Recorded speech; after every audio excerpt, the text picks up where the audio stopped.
Сис, исках да ти покажа последните лакове, които съм си купила. Купих си някои други неща, като червило, разни пинцетки, лосьони за почистване на лице и така нататък, но тях ще ви покажа следващия път. Първото нещо, което искам да ти покажа е тъмносин лак. Той е на, както виждаш, Maybelline New York Colorama. Номера е 654 Super Power Blue.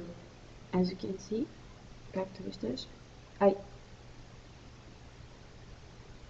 Okay, so this is the color.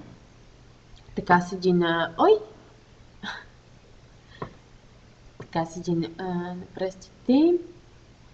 Аз съм го съчетала с други и нещо не се получи, мислех, че ще стане по-готино.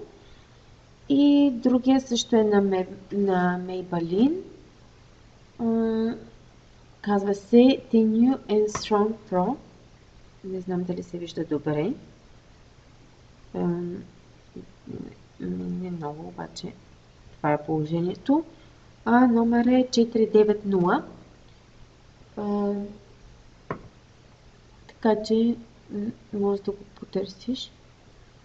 Мисля, че тези цветове ще допаднат много. Не знам, според мен синьото беше модерно лятото, но сега според мен също е актуално и може да го съчетаеш почти с всичко. Знам, зависи дали харесваш по-тъмни или по-студени цветове за лак за ногти. Ето още веднъж как седи на пръстите. Може би съчетанието на двете не е най-добро, но все пак е нещо.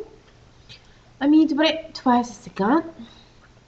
Следващия път ще ти покажа другите неща, които съм си купила и чакам и ти да ми покажеш последните си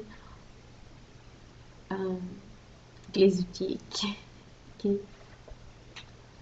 Чао!